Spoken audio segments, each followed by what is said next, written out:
All right. Well, we are live. So, welcome to another episode of the Athletic Transformation Podcast. Today, I'm joined by Taylor Davidson, the founder of Football Entangled. So, I'm very excited to have him on the podcast today. So, Taylor, thanks for coming on, man. Welcome to the show. Yeah, man, my pleasure. Happy to be here. And thank you for having me on. I'm looking forward to the conversation. Absolutely, man. Me too. So one of the things I just wanted to start off with actually is to give you some credit for is that Taylor has some very unique views and opinions on kind of health performance training in the football world. And so actually me and him agree on a lot of things, but there are different things that we kind of disagree on too, or have differences of opinions, some of the stuff that I wanted to dive into at the podcast today. But people that have differing opinions don't always get together to kind of talk about those and flush those out actually on a podcast. So I wanted to give you credit for kind of coming on and be willing to talk about that stuff. I appreciate it, man. Yeah, my pleasure. I mean, it's always, of course, I'm sure people online will love to hear, kind of debate or conflict or controversy about this or that. And it's always good to kind of push the push the barriers of what assumptions you have out there about, training and health and life in general. I love it, dude. So one of the unique things about your stuff specifically is there's tons of strength programs for soccer and technical skill development and all of these different things. But Football Entangled is one of the first or one of the few that I've seen that really kind of hammers home the health side of things, the more of like a holistic approach as more of the foundation and real like the baseline. There's lots of ones that will touch on sleep and different things like that, but that's really a like a staple or a pillar for you guys is actually getting the human being itself functioning in a good state in a good environment. And so I'm just curious kind of how or why that's become such a foundation for you guys, why you hit that so much harder than other people in particular. Well, great question, mate. And it's kind of one of the interesting things for me is like, for example, I played D1 soccer here in California for Cal State Fullerton, and we have like one of the best baseball programs in the country. I think we have like the highest number of like pro MLB players from of all the colleges in America. The highest number of pro baseball players are from Cal State Fullerton, and my point is that there's a bunch of money in the physio department, in the strength department. We have amazing facilities, big stadiums, all that stuff. And like every weekend, there's scouts from the Angels and from all the pro baseball teams at on campus every weekend. So we have these great facilities. And I always wondered, my physio, why is my physio eating microwave burritos every day? And why is my gym coach pale as my t-shirt and has never seen sunlight, and he's eating a little box of broccoli and fried rice and ramen, you know, out of a package. I never understood why someone who is so dedicated to their craft, which obviously for him it's in the strength world, powerlifting, that kind of thing, such dedication, but then ignores such other important things that are like just next door, because obviously if you're into lifting and being in the gym and stuff, obviously your physique, your body is important to you, but then you totally ignore these other, let's say, low hanging fruit like sunlight and grounding and real food and fresh air like just like as a basic thing. It's the jump to get to those other things is like so far, and for me I just never understood why. And like, for example, there is a bunch of mainstream research about how UV sunlight or UV light in sunlight, how it affects composition of the muscle fibers.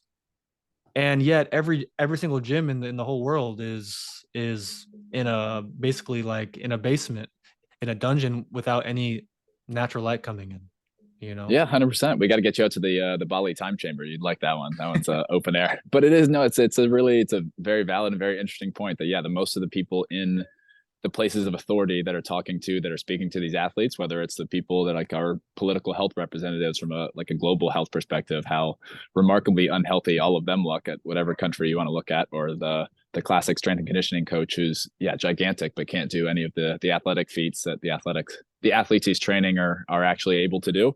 And how interesting, yeah, we can get kind of pigeonholed into, yeah, we have this one specific thing that we get very, very good at or very interested in, and can ignore the things that like you say, are right next door. So is it more from the athlete's perspective of the people that are talking to them and are preaching to them, or just it's not an emphasis for them, so it doesn't become an emphasis to the athlete themselves? Well, yeah, I mean, it kind of echoes back to their it echoes back to their education, in mainstream school, even the biggest schools for sports science, uh, kinesiology, all these things, they don't teach you about sunlight and about the mitochondria and grounding and health and bacteria and viruses and how the body actually works and detox and digestion and all these things. It's obviously it's how our modern system of education works, where like you said, you get pigeonholed into your certain thing, and you get so educated that you think you know everything, but then you literally know nothing about something just next door.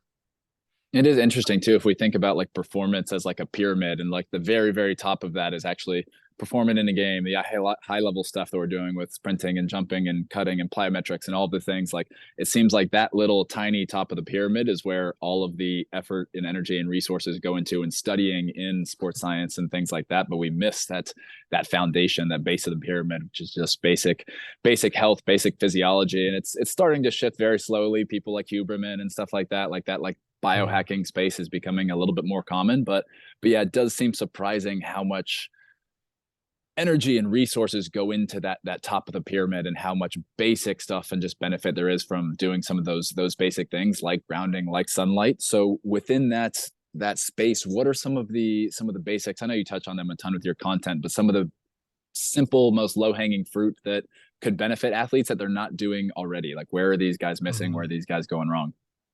Well, just like a funny story. I don't want to name him because I don't want to like roast him too much. But I had like a pro client that was like that was a national team player for a big team, or for a big country in South America, and he had some injuries. And I would go, or like my buddy that works for me, he would tell me, "Hey, I found that this player has an esports team, and that he's on Twitch every night, and he streams until like 2 a.m." And so I'm like, well, what are we doing here? Why am I like, don't waste my time. If you're gonna be a pro player and have a serious career and make up and all this money, and then you can't go to bed on time, what's the point of like arguing over what's the point of arguing over what kind of like training method you should do if you can't even sleep on time? Because like your sleep is the biggest, performance enhancing drug there is. And if you don't take care of that, and like you're asking, for sleep, obviously going to bed on time is important, but a big focus is the quality of your sleep. And people don't realize that the sunlight in the morning creates melatonin in the body, which then is released by darkness at night. So if you don't get sunlight in the morning, your sleep will suffer as a consequence. And so like the basic thing is guys need to go to bed on time, and they need to have a proper light environment at night, and ideally in the morning wake up on time. Because if you don't wake up until 9 a.m., 10 a.m., you're missing out on about 2 to 3 hours of really important sunlight, which is different than the midday sunlight, which is higher UV. In the morning, you have the blue light, the red light, and a higher concentration of infrared light that has a different effect than the midday light on the body, especially because the body makes certain hormones as at at at only certain times of the day. So if you miss that window, you miss that window until the following day, and you won't just make up for it later by doing some supplements or doing this or that. How is it? Because some of that, I think more of like high school athletes and stuff like that. Like a lot of them almost know that. It's just one of those things that it's so boring. It's so unsexy. They're like, yeah, yeah, I need to sleep. But like, what's the Oh, I training know. plan I can do? What's the supplement that I can take? So as a lot of times it's almost a just like a behavior change or like trying to get them to buy in and stuff like that. So that like 16, 17-year-old that just wants to play like Fortnite all night as well and stuff like that and just can't be bothered with a good night's sleep or waking up early. Like, how do you cross that bridge and have that conversation to because it's less it seems like less like an education thing. They know they should be. It's just one of those that they undervalue the importance of or they Mhm. just won't do. Yeah, that's a good question, Zach. It's and obviously and honestly, that was me in high school. I was up till like 2 a.m. Yeah. playing FIFA, and I regret it. I mean, I wish I was in bed earlier. I'd probably be taller, and I probably have like have my hair longer, and you know, for me, one of the biggest things to get buy-in is to make them buy in. People don't value the things unless they spend money on it. And that's one of the tricks of human psychology. And um, I forget who this was, but there was a guy that had a bunch of courses about like uh, courses about like real estate, and he's like, this method works. Like I've like done it myself. It makes so much money. He put the course out for free online. No one used it. Then he charged 1K for it and everyone's doing it, you know? So it's like the kind of the path of least resistance. You have to get guys to buy in with something that has tangible value and more or less that's money. After that, you know, once guys taste how good it feels to wake up every morning with strong libido and feel and feeling refreshed, it's hard to go back. So the big thing is a lot of guys are so used to feeling like shit. The, they're so used to waking up feeling groggy and then having coffee to cover up their poor lifestyle and other supplements, other things. And it's just trying to help them realize that your whole life you've been eating hot dogs. Here's a ribeye, you know. Love that. You're speaking to the crowd on that, or the speaking to the choir on that one. Yes, sir. Yeah, and it's very true. Like I mean, all the studies they've done with wine, right? They give people three glasses of wine that are all the same, and they just tell them the price, and they think one's tastes better than the other, literally just based off of the price. So yeah, that having some skin in the game does definitely seem to make a difference, and even just that feeling of like you talked about, of actually try it, taste it. Like give me 2 weeks, like just try 2 weeks, and then if you want to piss off and go back to doing your own thing. But yeah, Yeah. once you actually get a little bit of taste of that, so I want to kind of move on a little bit just because I know the physiology stuff is a lot of it's guys like Huberman and stuff like that. People are talking about that. There is starting to be some information on that out there. The next place I wanted to go to is more of the like the technical skill side of things, like the actual the Mhm. game, like you call it. And you talk a lot about kids just playing more, which I think is massive. There's everything is so regimented these days. From the time that they're U10, they're just trying to play for like the U10 state championship instead of actually just playing and developing, and everything's hyper competitive. And you've got soccer mom screaming and doing all these Yeah. things. And so I know your philosophy around that is much more towards going back to a state of play and development, trying to do more things barefoot, trying to do things that are a little bit more free flowing. Can you tell me a little bit more just about what your how you see an optimal environment for players to develop and things like that? Well, I think one of the major things is cross training and the dangers of early specialization, which is almost normal nowadays. You know, there's an amazing study by the NBA a few years ago talking about how of all the first round draft picks that were multi-sport athletes in high school, those guys had higher stat or higher points, higher games played, higher assists, all their stats went up. The guys that were only basketball in high school, they were injured more, played less games, had less points, all the stats were down. And obviously there's ways to like poke holes in that, but the message is there. When you play different sports, your body has to learn different patterns of movement. That expands what tools your body can use when it encounters things it's not used to, which for example could be a dangerous tackle on the football pitch. if you don't have a wide vocabulary of movement, you're very rigid in how your body can respond to this danger. And so for me, like me specifically, my family, everyone plays tennis. I was supposed to be a huge tennis player. Like my dad has a bunch of connections in that world, and I just didn't love it. I like at 13, I said no more tennis. Like I just don't love it at all. Just want to play football. But tennis, the skills of tennis translated over to defending a lot by understanding the spin of the ball and by my lateral movement. Like on almost all my teams, I was never the fastest, like running forward and back, but my lateral movement, I was the fastest guy on the team. And as a defender, that's very important. And so that's how cross training is basically like a cheat code, in my opinion, for development of your natural ability to move on the pitch. Yeah, I agree a ton, dude. I think that that multi-sport thing is something that's so lost now, and it's probably more important these days now than ever, but because of the fact that yeah, every sport is now year round. It's now so much more regimented. Like we're just seeing these overuse injuries and just all of these things popping up more and more and more. And yeah, guys are overtrained and underdeveloped, I think is a term that TJ has used a ton, that I think is very, very valuable. I've already thought about that for my kids of jujitsu, gymnastics, and track and field. We could get a little mix of that when they're coming Nice. up, like that movement literacy, like you said, just having that vocabulary, that base of athletic skill just makes whatever sport you do want to pick and specialize in later on makes that so much easier to pick up. Um, in terms of like actual technical training though, whether it's at a Yeah. younger age, at a higher age, I know you've kind of bashed a lot of that stuff a decent amount in terms of just not being a fan of cone drills and just things like that, like the actual trainer. And I think there's some truth in that for sure. There's a lot of that is overplayed, again, just making things, doing a lot of little movements, little technical stuff that doesn't actually get you better on the pitch.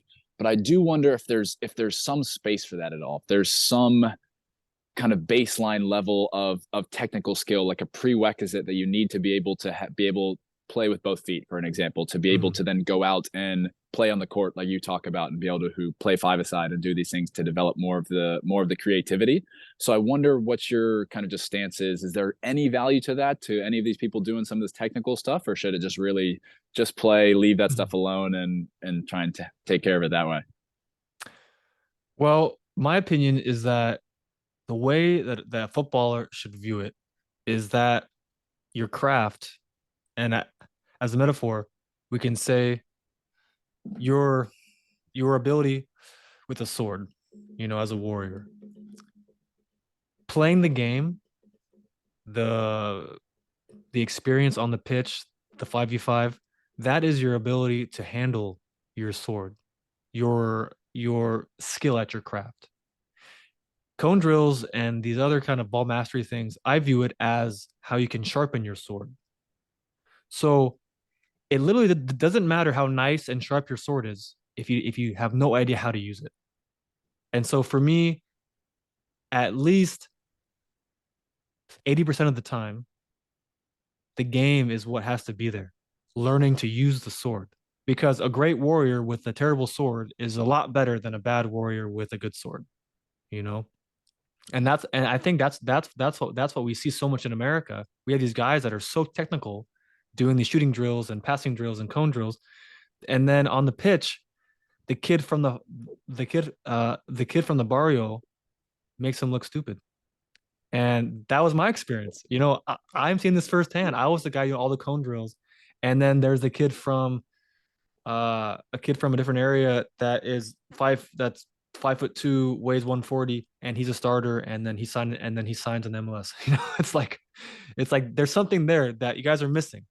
And then on Instagram, like you have these guys that do these like specific cone drills where it's like off a wall, around the cone, do a turn, like do a backflip, and then it's like over a hurdle, and then it's like they do it like 1,000 times, and then they make a video of it, and and then obviously on Instagram that looks like cool, it looks good, like everyone's like, oh yeah, nice, nice, nice, but Real Madrid are spending 70 million on a kid from the favela in Brazil, not on that guy.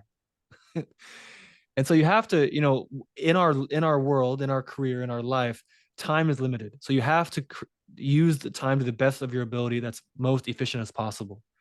And so the highest bang for your buck is playing small sided.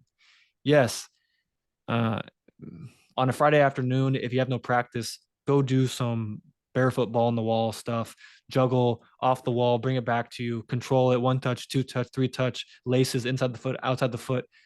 Like obviously sharpen your craft, make your touch sharp.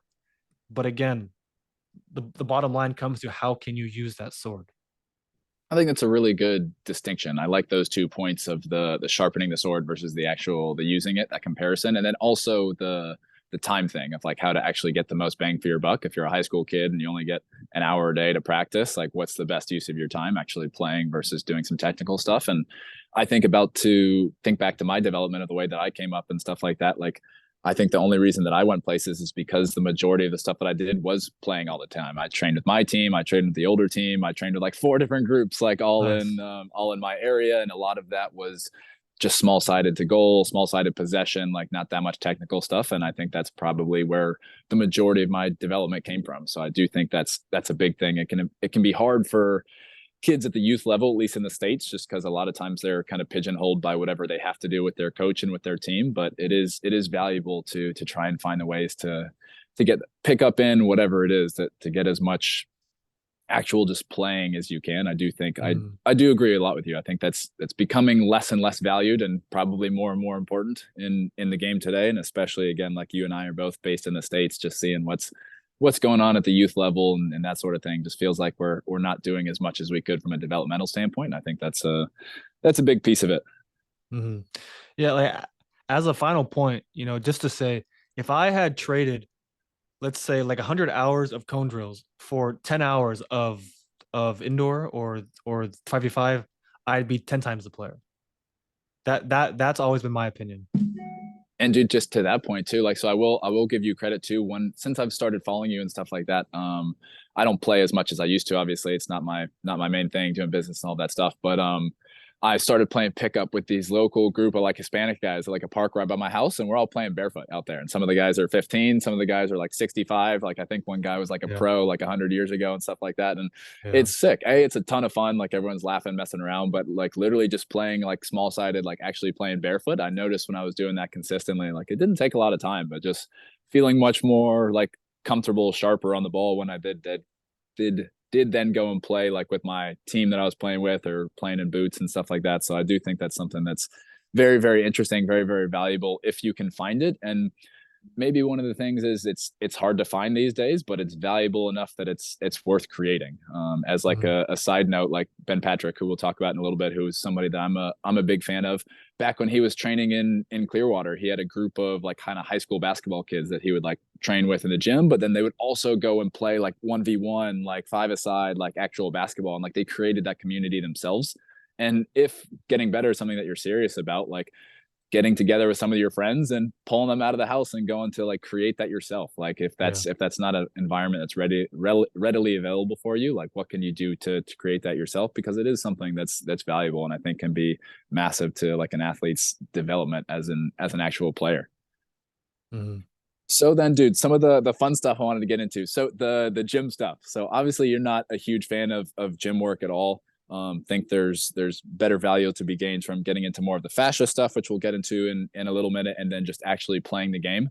And I think in a lot of instances, you're right. Like specifically with soccer, with football, like it's a hugely skill based, finesse based game compared to something like rugby or American football, where there's like a greater element of raw physicality and strength and speed and power that's needed compared to just the level of finesse that's needed to play high level football, soccer. But I'm just wondering, do you think there any instances where some strength stuff could be beneficial in terms of I work with a lot of guys coming back from ACL surgery and stuff like that, and their quad is atrophied, they have no strength, like we need to build some strength back that way. Is a lot of these the injuries and the training that we're doing, is it coming down to just all gym work being bad, or are we just doing bad gym work? Like I just wonder if there's like a distinction there and kind of what your thoughts are on that. Yeah, on your mention or on your mention of like surgeries and ACL stuff, I definitely do think people Well, first of all, people don't realize that ACL surgery does not fix what caused the ACL tear. ACL surgery is just reconstructing the ligament, which obviously is important. But the damage of the surgery itself, like you mentioned, that the atrophy and the anesthesia in on the nervous system, those things, you have to get back the muscle mass. So yes, I like traditional rehab, some forms of gym work to actually redevelop that muscle mass is very important, because I'm not going to have someone go play with like half a leg, you know. um on top of that, like there's some interesting work from a guy named like Gavin Macmillan and like Marv Amrunovich. Mm. Gavin Macmillan is from the Sports Science Lab, and like when they work with rugby athletes, American football athletes, sports where you're actually pushing an external force, it makes sense because there's weight involved. You're pushing an external force. In football or soccer, how often do we push an actual force? I mean, yes, we like body guys with our arms, and we kick a ball. That's about it. So, in terms of like, is all gym work bad? I think in a sport where you're actually pushing external force, it depends on what you're doing in the gym in terms of force development and that kind of thing.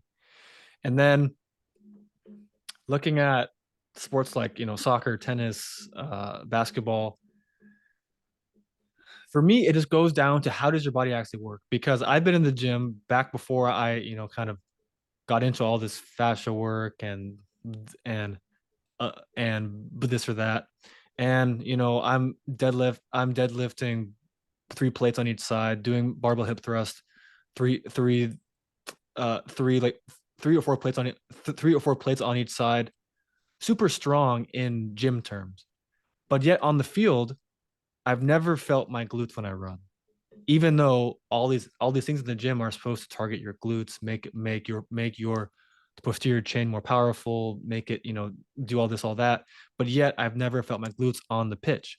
And that paradigm shift of saying, okay, how does my brain choose to activate muscles on the pitch? Because obviously that's unconscious.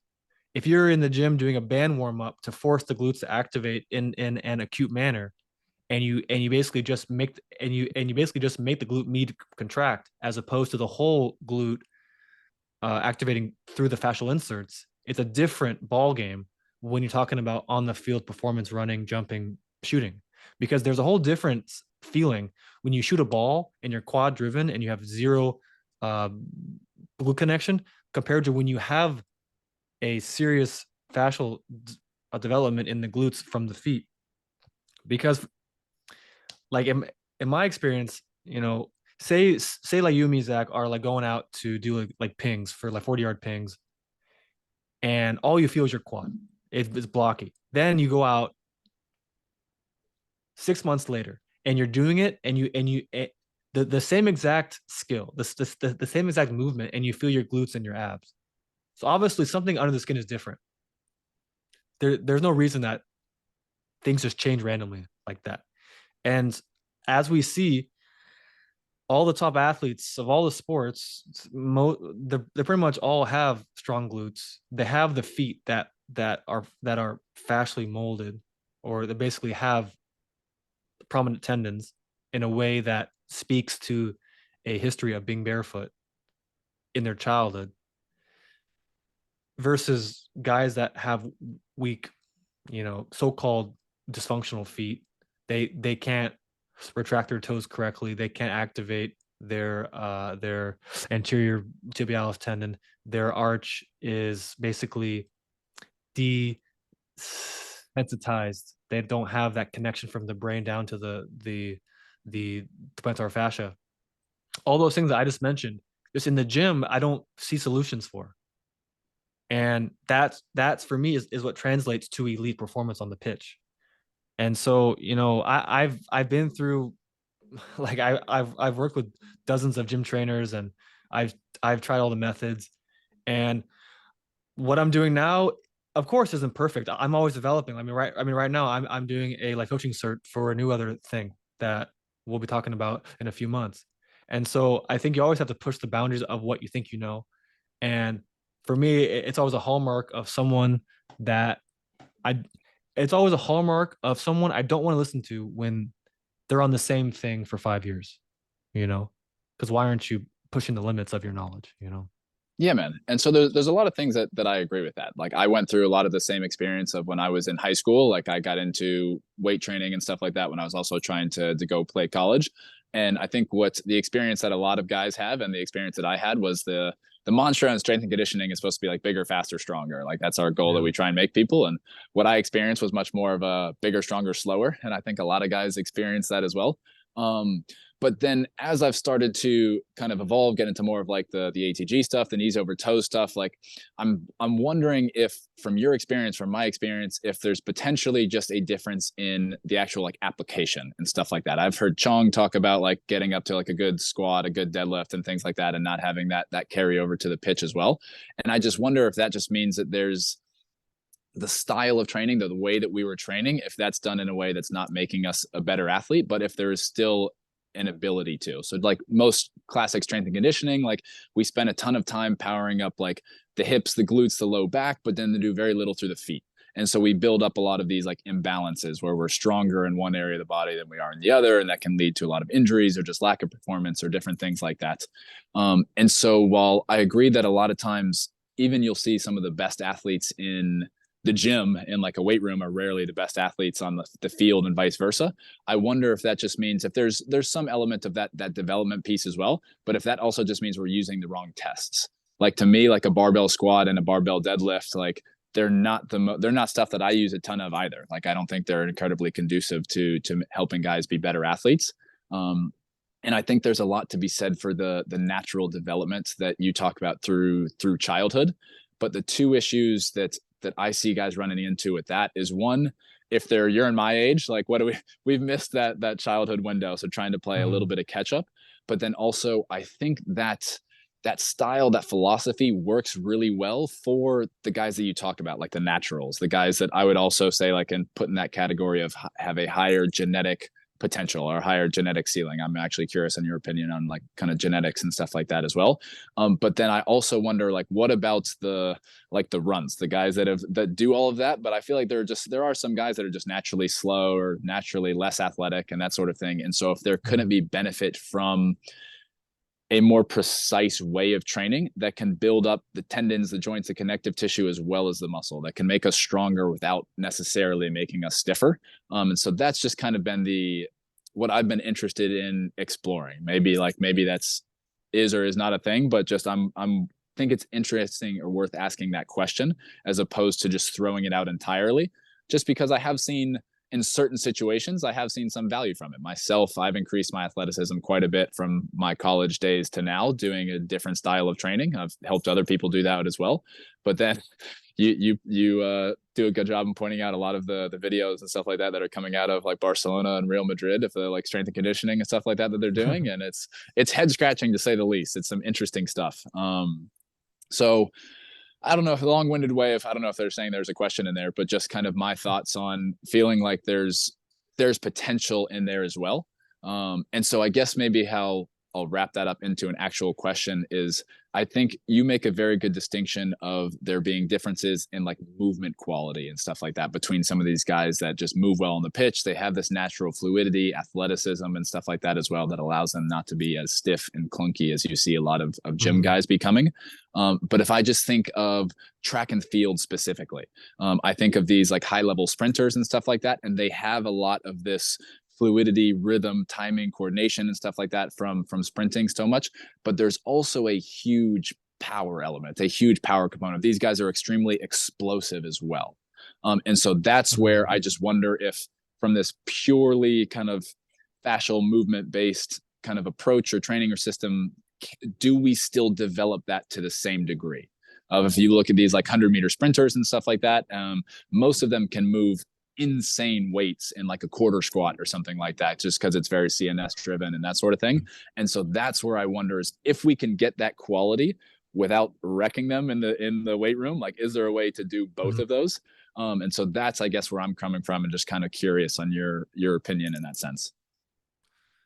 Well, I mean, my approach in that vein is basically is unlock more of their body through the fascia, through their hands, through their tongue, which is like some kind of some forms of breath work. Basically, just unlock more of their natural ability to move, and then go move, go do your sprint training, go do stadiums, go do hills, all the different uh all the different track workouts that they do.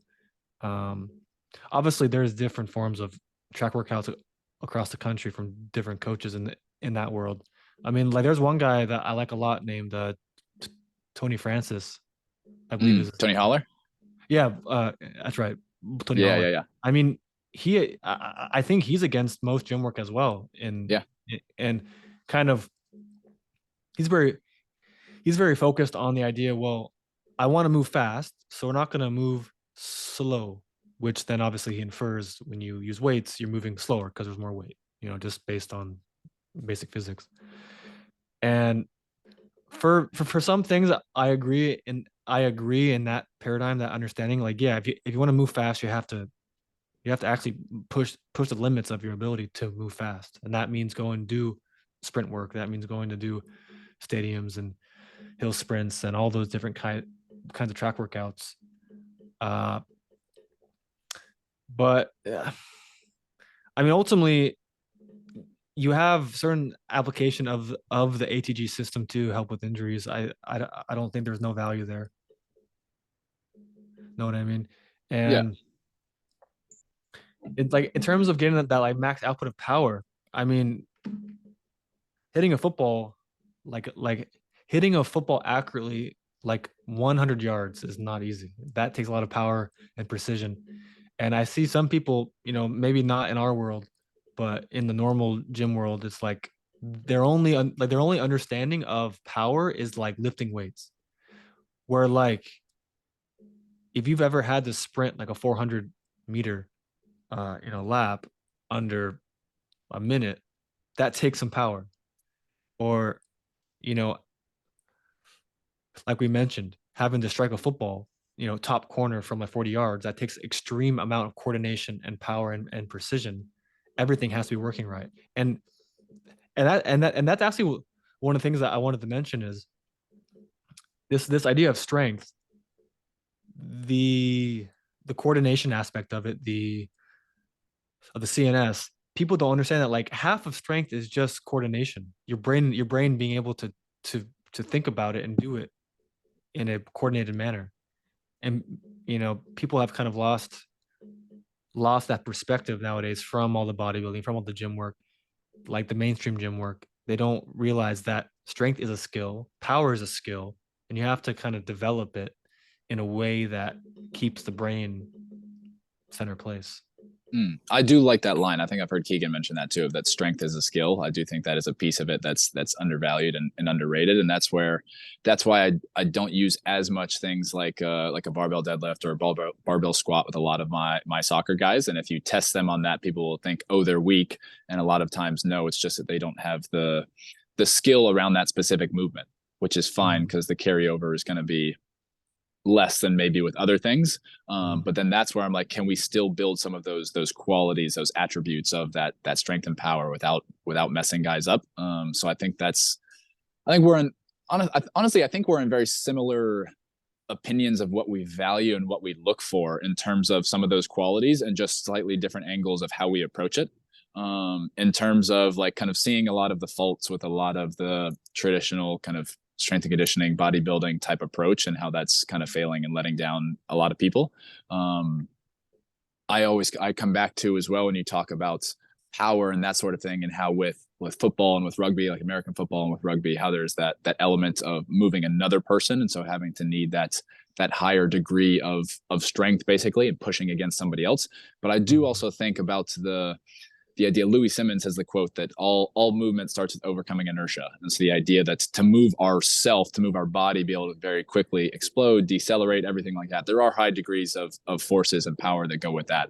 And so just taking that element into consideration, because I think if we compared the purely physical qualities of like NFL guys versus Premier League guys, and we just put them in like a combine, 5, 10, 5, whatever it is, like I think most people would agree that the NFL guys are going to outshine the Premier League guys, and most of this shows those physical qualities, those speed, quickness, agility, and things like that.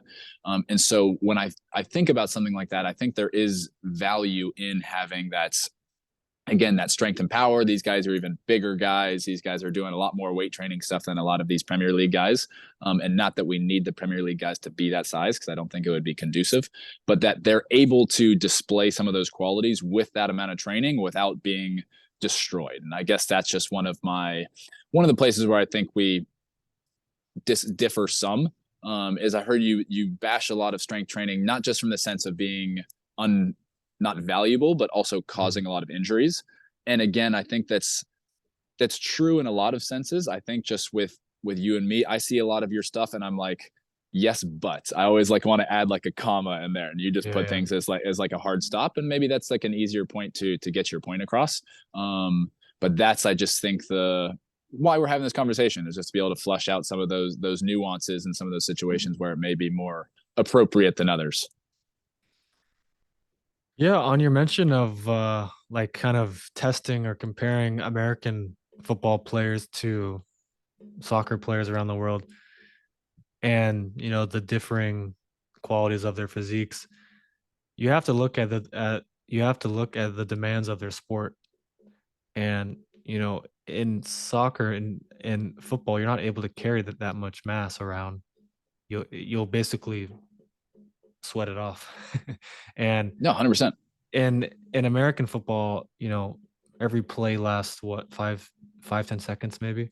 So the their physiques are a reflection of the demands of their sport, in terms of the higher power output and the less need for stamina, the less need for I guess strength, stamina, or uh, muscle endurance, because you like all you have to do is just win that play, then you rest, and then the next play.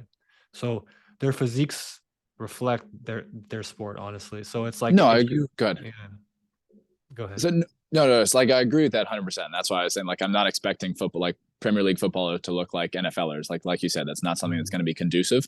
But the points that I've heard you talk a lot about, like strength and size and stuff like that, does not necessarily equate to speed.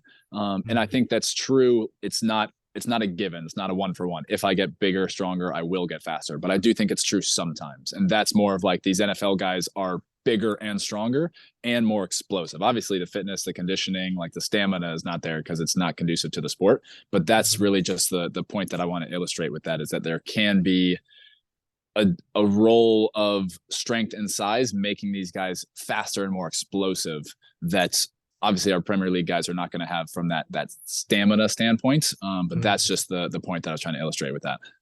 Yeah, well, I think actually in the track and field world, there's a good dichotomy of, like, you see the cross country runners, obviously they're very skinny, and because that's what is uh efficacious for that competition. And one of the big things that people nowadays have almost lost touch with is that you don't have to, the only way to, like, the gym is not the only way to gain muscle. Like, if you're have great health and you're a serious track sprinter and you eat well and you sleep well, you will gain muscle, because that is conducive to the demands that you're putting on yourself, because of the high output and the very minimal need for stamina. And basically the effects on the muscle when you move at such higher outputs versus a football match where you play hour and a half all the time, that stimulus does not create that the same kind of muscle development. So I think that's the big thing, is like, you can develop the same like size and aesthetic in the gym as you can on the track, but the functionality is totally uh worlds apart. I think that is a good distinction, and something that I think you've made before, but is one that is good to emphasize. Is yeah, like a lot of younger guys will see the physique of yeah, like a track and field guy, Usain Bolt, and be like, I want to look like that, or if I look like that, I will be able to run like that. And yeah, that's a kind of jump in logic is not necessarily always the case, and how you develop something. I do think that there's a very valid point to that. And like you even touched on with the NFL guys, of there being an ideal physique for an ideal like kind of figure basically for your sport, whatever that is. If you're going to be in rugby, you need to be gigantic. If you're going to be in cross country, it's not going to fly. And so like kind of what is that ideal kind of body type look like for the physique, the sport, the position that you're trying to do. But then even maybe to that point, not chasing that physique as much, of trying to just copy it in the gym, maybe not giving you those same qualities that you would want it to on the field. So then I want to kind of get into a little bit more of the fascial stuff, because I have some questions around that in terms of development. You also have talked about it a lot in terms of like the proprioceptive component, which is some of the stuff. There's still a lot of research that's coming out on it. Robert Schleip, somebody who's super interesting, and it is a very interesting kind of new frontier of stuff that we're still kind of learning about. So the concept of it, I think, makes a lot of sense. The training of it and some of the application of it is where I have some questions basically. So you've mentioned some of the skill component of being more fascially driven, or having that in a healthier state, basically, having a correlation to actual technical skill, your ability to control the ball, just do different things like that. So I was wondering if you could elaborate on that first.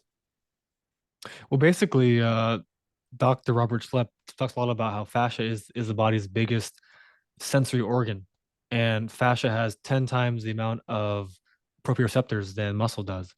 And how in the mainstream we have this kind of myth of muscle memory, and I've always questioned that. I've always been like, okay, where does that come from? And then of course, like years later, it comes out that really the memory is in the fascia, and it's because, like I just mentioned, it has 10 times the amount of proprioceptors.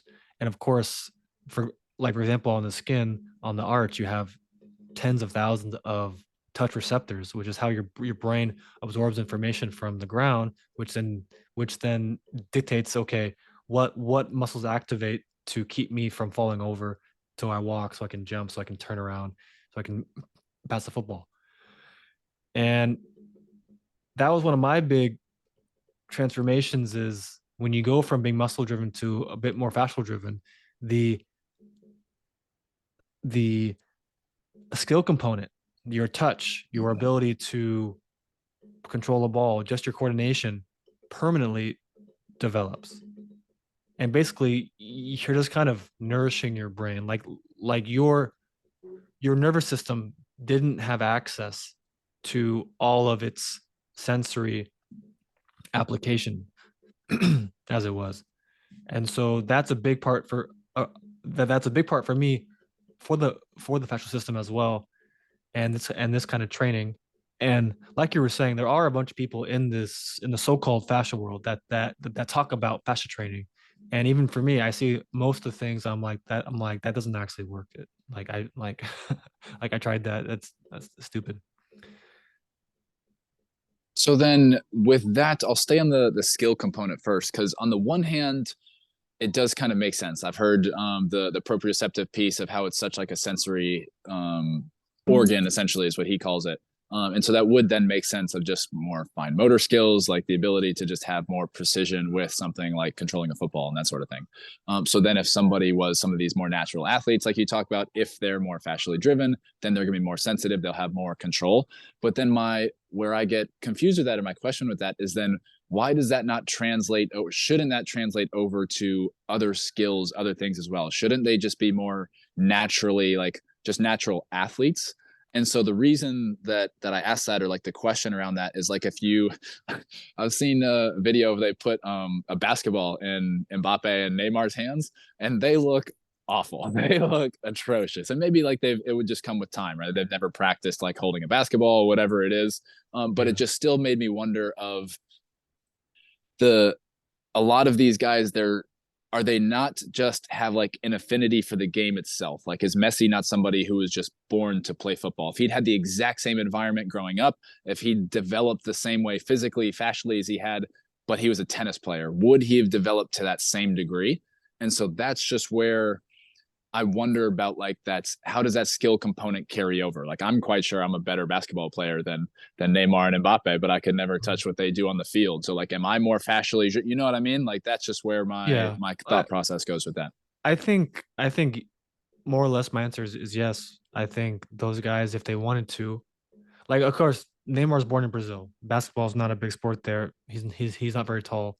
So is his profile conducive to basketball? Not so much. He's very skinny. But uh in terms of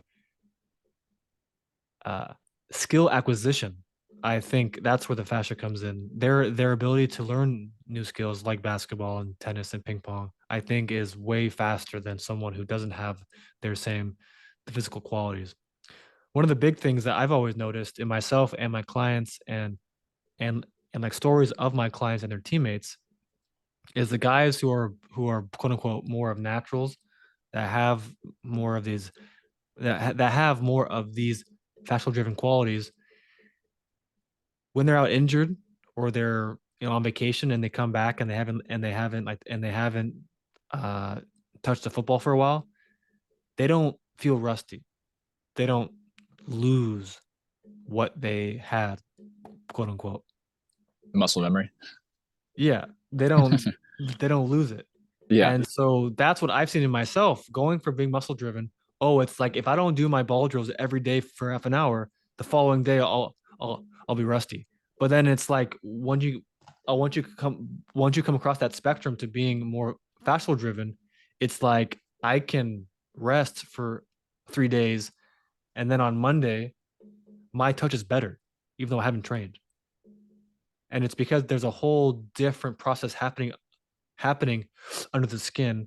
Skill acquisition in the brain is is basically unlocked. It's exponentially uh, kind of ready. It's like enabled. Where when you're muscle driven and the feet are basically uh, numb or mute or deaf or blind, don't have the sensory application, you're not getting that environmental information from the body or from the environment, excuse me, to nourish itself to develop the skill itself. So it's like, you know, I had a player that plays in Denmark for FC Michelin, and it's like, yeah, there's this guy from Africa on our team, like one of the best players. He'd be injured for 3 weeks, not touch a ball, come back the first day, and he's like better than before. like like his touch is better than my touch after I've trained every day for a month. You know, so it's like, how does that happen?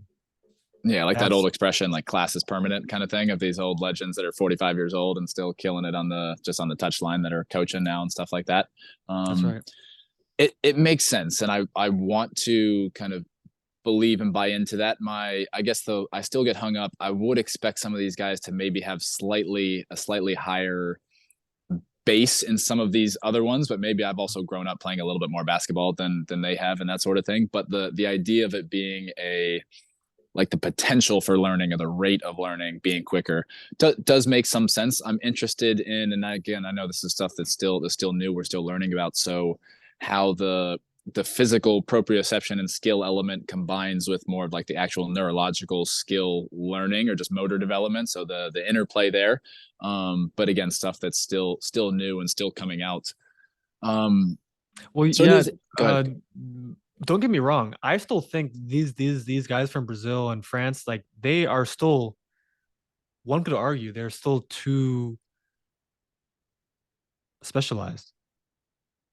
In Brazil, how much like are they really playing basketball and tennis and ping pong and these other things? Like in America, at least back in the day in America, we still have this kind of tradition of baseball, football, hockey, basketball. And it Soccer when they're being, 5. yeah, exactly, like it being normal that in high school, like you do track and soccer and basketball and tennis. Like in Europe, I think especially now with now it's a huge Goliath of a business. All these academies around Europe, once they're 13 years old, they're put into it. Well, I mean, okay, like once they're 8 years old, they're like in an academy, and how much, what kind of window do they get to actually explore themselves and play other sports? Not very much, It's a good, especially not, good. especially nowadays.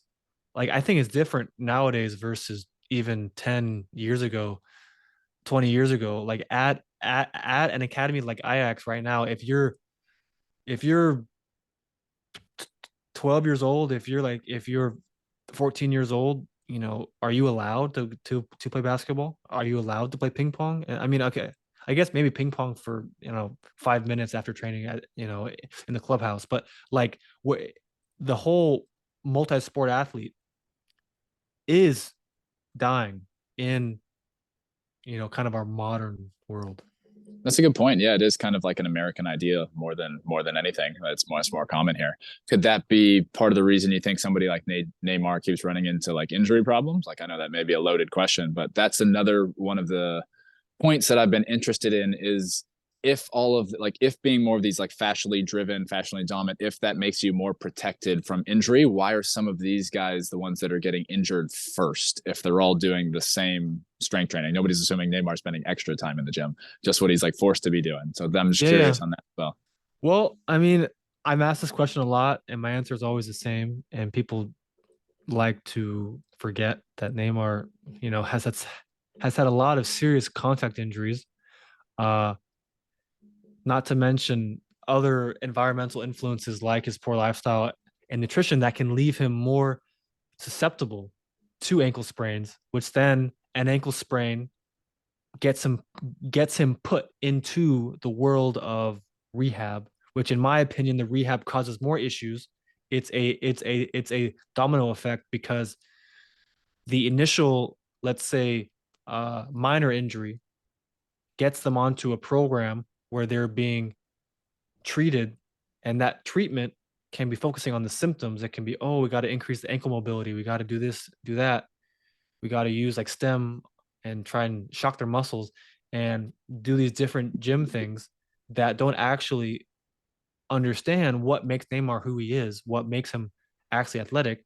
So then that creates a cycle, which I call whack-a-mole therapy, where it's like a minor ankle sprain from a bad tackle starts it off, and then over the years, Neymar had that thing where I think the guy from Colombia like broke He his like broke his back. Yeah, like right. yeah, Yeah, it took like broke his back. In my opinion, even with all the best doctors over there in Brazil, I'm sure they have the best, but I just think I would I'd wager all my money that he has a lot of like scar tissue under the skin, a lot of muscle trauma where certain areas of his body are still like clenched in that protective state and haven't let go because mainstream rehab, and I say mainstream, and that means Real Madrid, Barcelona, mainstream rehab, but just like but just on like steroids at that level, it still doesn't look at the body in the way that we're talking about in terms of the emotional trauma, the muscle trauma, scar tissue. Maybe they'll try to inject some uh some acids into the fascia to try and help with the scar tissue, but like these things don't actually fix his underlying issue. So then, because of his natural ability, because of his natural talent, because he's Neymar, so obviously he'll survive and he'll still be able to like Neymar at Neymar at like 80 Neymar at 85% is still better than most pros. So he'll still do well. Like PSG will buy him from Barca, and then Saudi will buy him from PSG because he's still Neymar. But in my opinion, all the underlying issues are still there because he got tossed into that cycle of whack-a-mole therapy. It goes on and on and on and on and on with all the mainstream therapies, and it doesn't actually fix the root cause. So then basically he's just a uh, ticking time bomb, and then now we saw it with the ACL tear. That does, it makes sense with him specifically. I could definitely see that. Like you said, he's had that laundry list, and if there's a problem with that system in the first place, that just getting recycled through that over and over is not going to help. I do think you see that, not just like he's just one example, but I do think you see cases of that with. I mean, there's injuries at every level and stuff like that, but more of these like kind of fascially driven guys than you would expect that are starting to pop up with that sort of thing. So it's just something that I do wonder about in general. um in terms of the development and stuff like that as well. So you talk about the, so like again, just with somebody like Neymar, like the environment and that tissue quality, like being more of like fascial driven and stuff like that, and growing up in that more natural, like playful environment where you're able to develop skills and stuff like that. If that's the key to what made him successful, I'll, that makes sense to me. But then I also wonder, like, why is there only one Neymar? Like, I know there's Brazilian kids and stuff like that coming up, but for every one of him, there's still 100, 1,000, however many that like that never make it out of the favelas. And so is that like, that's where I wonder of, is it purely the environment and playing like that, or is there also like a natural affinity? Like we haven't touched on it yet, but I know you smiled when I mentioned genetics and stuff like that earlier. So I think there's something you had to say there. But what makes him different from the 10 other kids that grew up in the exact same neighborhood as him that didn't make it out? That's one of the things that I think about a lot. Well, I mean, on that token, I mean, Barcelona just bought like another like Brazilian like wonder kid, Vitor Roque, I think it is. I'm not sure if I said it, if I said his name correctly. And obviously, like Real Madrid has Vinicius, Rodrigo. Now they have Endrick. Like like Brazil's pumping out quite a bit of talent. Uh, and whether they become Neymar's level, I mean, one could argue that Vinicius is very close. Uh, it's kind of, it's a thin margin, and it includes luck, and it includes having a good team around them. In terms of Neymar went to Barcelona with like Messi and Suarez, so like he was propelled.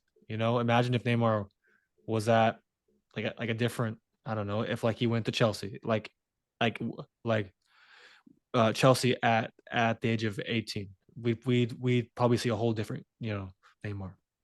So and then on a token, Chelsea, they've bought kids like Neymar from Brazil every summer, and then it's like one gets injured, one they loan to Belgium, one becomes good.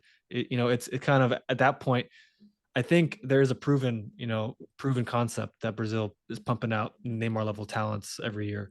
But to your question about, okay, why does this guy make it versus the five other ones on the same neighborhood? There certainly is a token of genetics, but I'll say more so in a way of epigenetics, of how their environment pulls the trigger on what they're given from their parents. Like, for example, if their father was also his whole life on the court playing sports, and he's developed some of this fascial functionality and a higher level of skill acquisition, coordination, power output, muscle composition, I'm going to argue those things are going to be passed down, uh, are going to be passed down to Neymar. And then yes, some can argue, oh well, then he's just lucky. Well, no, he's not lucky. Like, his dad put in the work, and then his dad found a beautiful wife who also maybe had good health going on, and they produced an amazing offspring, and then you have Neymar. And then on top of that, that's just kind of like the cards he was dealt. From there, it's the environment, and plus there's so many things, even just like parenting, in terms of how his parents talk to him growing up. What kind of words do they use around the household? Is he instilled with a growth mindset versus a fixed mindset? Do they have drug problems in that family? Do they have alcohol problems in like, there's so many things that I think are not necessarily, that are not out of your control, that are going to influence whether or not you have a Neymar, or you have uh, just some kid. Yeah, I'll take that. It's just funny just because it's, I mean, it's a deeper conversation about it, just like what's, how do you identify what makes somebody good versus somebody not? And so like within the fascial space, and even we haven't touched on like GOATA that much, but looking at, you guys are looking at what's their fascial quality. I'll make up that term for lack of a better one. Like what's their movement quality like in terms of these like go to attributes and stuff like that. But then like, okay, so you take two guys that both have these attributes, what separates them? So like the example that I've thought of a lot is you talk a lot about like Phil Foden as one who shows like a ton of that like spiraling dynamic and that sort of thing, a lot of that fascial quality. But then I would say like if you compare him and Messi, I would say he shows even more of that like spiraling rotational movement quality than Yeah. somebody like Messi. And he's a phenomenal player, but he's also not on that level. So it's just like what's the distinction with there with the fascial stuff? Like I know you have the markers of like feeling quads versus feeling glutes, feeling abs, like that sort of thing. And not to discredit that, it's just it feels a little subjective. You know what I mean? It's just like kind of hard to quantify. And maybe it's just something that we're not there yet. You sound like you got something to say. Go. No, I'm just gonna say, like, uh, quantification, of course, is never easy because we're working, holistically. We're trying to treat the body as opposed to, you know, kind of pump science out of our ass. And when we talk about fascial development, we can say, basically it's like an onion. There's many layers to an onion. The once you're glute dominant, it's not like yes or no. It's a spectrum. You can keep developing it more and more and more and more and more. So I could argue that Messi has a better, or I guess had, well, we could say has a better fascial connection than Phil Foden. But again, I mean, I don't know Messi. I haven't talked to him. I haven't, done my diagnosis or whatever. Uh, but then on top of that, having the base level uh, ability to move is kind of like the foundation. Then on top of that, it's the game and how that fascia is molded to the sport you play. You know, Phil Foden wasn't getting as many minutes coming up as Messi was at Barcelona. Messi was like starting when he was 18, 19 years old. Phil Foden was still on the bench, like still not getting as many minutes on the first team under Pep as maybe he would have as maybe he would have liked. And so that game development at that age, I think, is very important. Like from 18 to 22, the brain is really like is the brain is in its last it's in its last phase of development. It's really kind of maturing. And if you can play a lot of high quality minutes, then that's the biggest bang for your buck as far as how a player develops over a 20 plus year career. As a side note with that, do you think that's one of the issues with the American soccer compared to Europeans is that they're going into an academy at that age and we're going into a classroom and like those prime years of like 18 to 22? Like I look at that as one of the reasons the US is still behind from like a national team perspective, but I'm just curious in your thoughts on that. Oh yeah, I mean, U.S. college soccer is terrible. Um, it's that and it's an absolute joke in terms of wanting to talk about soccer performance and like development. I mean, we have a 2.5 month season, and we play every Wednesday, Saturday, and then you have a a coach in the gym who's an ex powerlifter who's never played your sport telling you like what to do, and then you have classes and you're up till 2 a.m. doing assignments and doing homework. And then you have to go sit in a chair half the day. And then you're on an 8 hour bus ride up to Sacramento from Orange County. Like it's just like, it's the exact opposite of how you make talent. But yeah, that kind of goes back to how soccer's not a priority in the U.S. college system, and it's different from basketball and it's different from basketball and American football where when you're 16 or when you're 16 years old, 17 years old, 18 years old, potentially you could be ready to play at the highest level in soccer. In American football and basketball, that's usually not the case, even if you're super talented, just because of muscle, Physicality has to develop. Yeah. yeah, muscle uh muscle maturation, or basically your the muscle development maturing. And that also is obvious, that also is more obvious in rugby, where it takes even longer to have the muscle development um to get into like senior rugby. And so yeah, but that's a big thing. But the cool thing in America, we are seeing a lot of more youngsters going to Europe, a lot of more youngsters getting signed to homegrown contracts.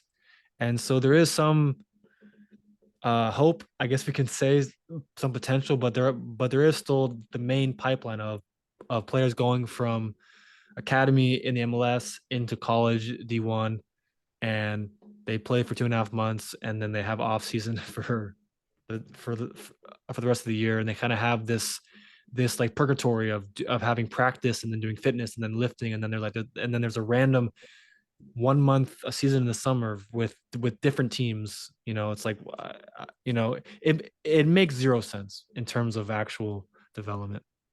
Damn, I was critical of it before, but when you laid it out like that, yeah, it's even worse than I had anticipated.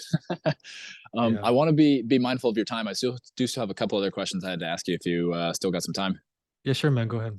So I'm curious about we've talked a lot about muscle, we talked a lot about fascia, but the like obviously to make this all holistic and in terms of like where the rubber hits the road, it's actually like the integration between the two, right? And so Yeah. fascia has contractile elements, but it's more so from my understanding of something that's like reflexive, like a tendon, where it's like elastic, it's like storage and release, basically. So it's going to kind of synchronize and then kind of just release the energy that's originally coming from like muscular contraction would be my assumption there. So I'm just curious on your thoughts of what's the relationship between the two, like what role does the muscle play, what percentage of impact does it have? Not that we can give them like a hard number, but it seems like the relationship between the two would be most kind of useful or be something that would be interesting to explore. Yeah, fair enough. uh for me, it's honestly super funny because obviously on social media I mention fascia a lot, and then I get these random comments. They're like, is muscle still needed? And I go, well, no, no, of course it's needed. Like muscle has a role to play, or else it wouldn't be there.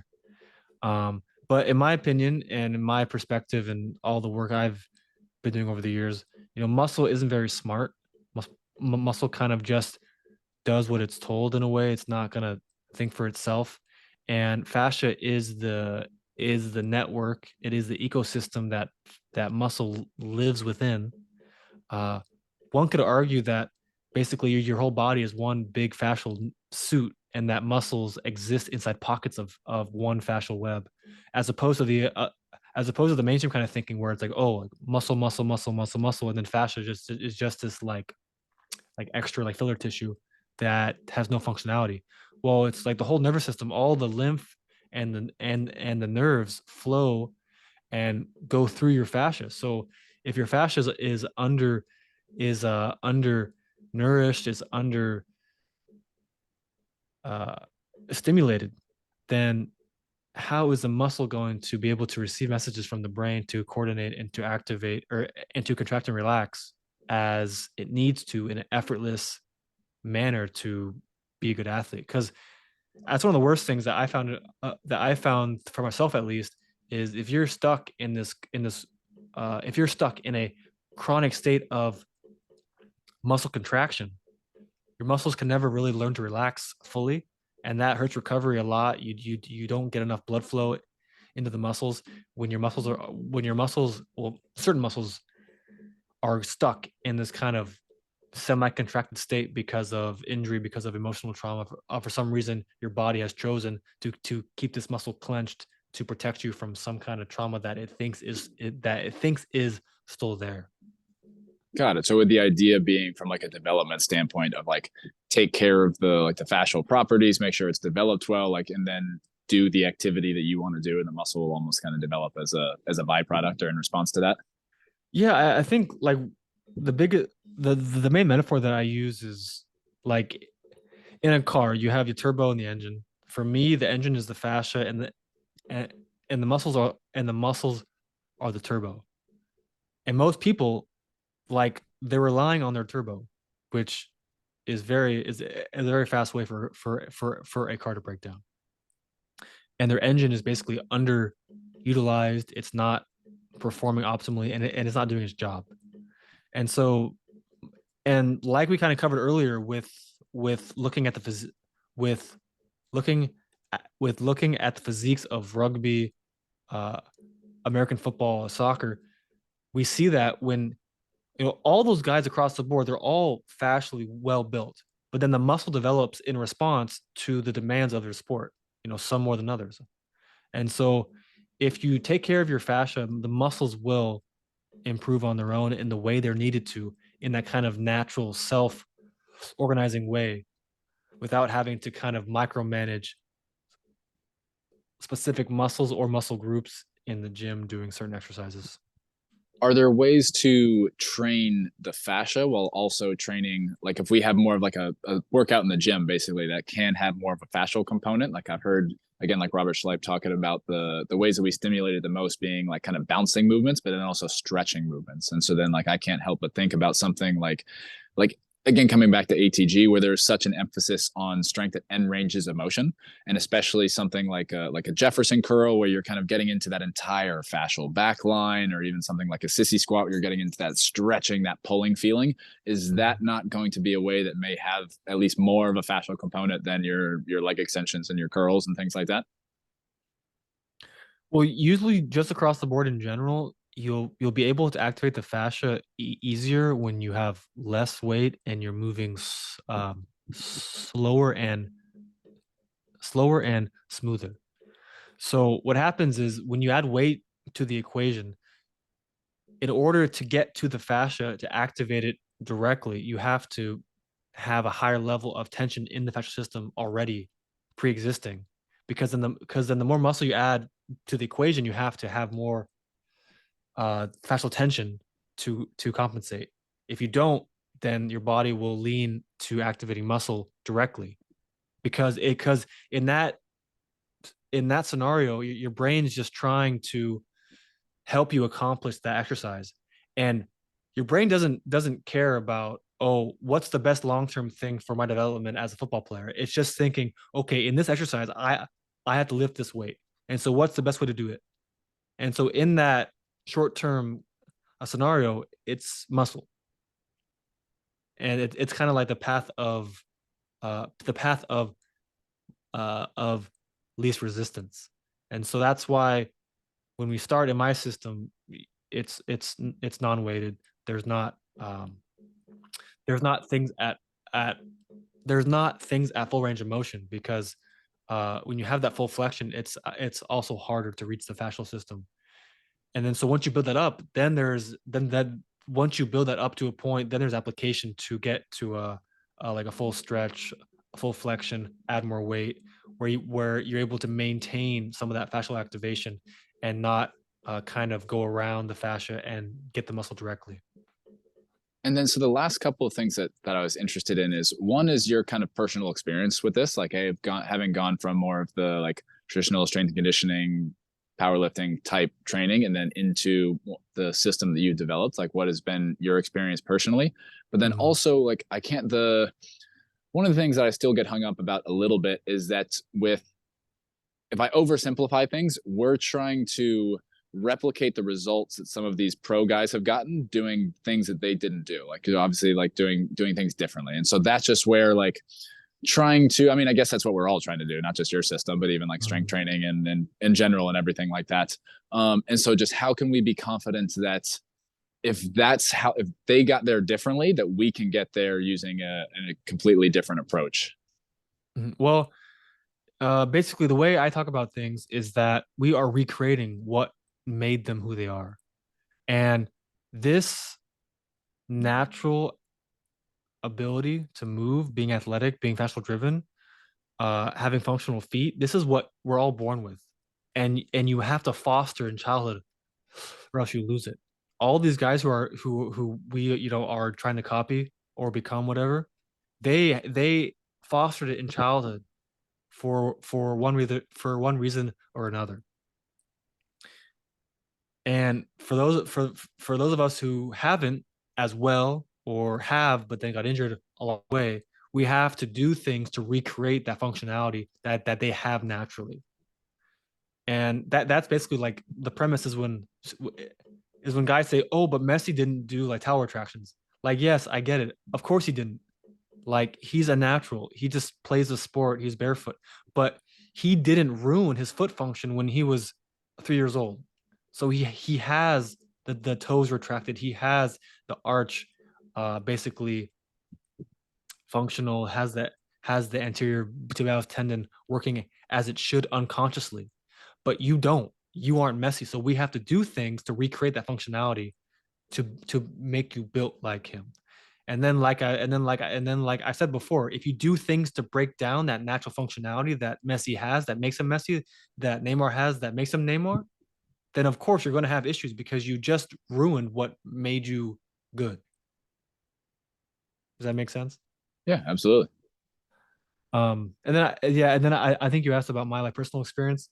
I mean, uh, basically, playing D1 soccer, playing like pro soccer like before in Europe, I was always like the strongest guy in the gym, but I was never the best player on the pitch.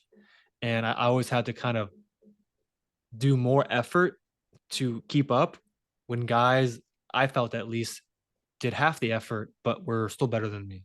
And then I always was like, okay, like what the hell's going on? Why? Like this makes no sense. And basically, I've had 2 foot fractures, ACL tear, the meniscus re-tear. I've tried so many different things, and I'm always evolving. And now at this point in time, I can say that playing football is so much fun. Running is so much fun because I actually feel more athletic as I'm doing it because my body actually has the glutes involved, actually has the abs involved from a fascial POV.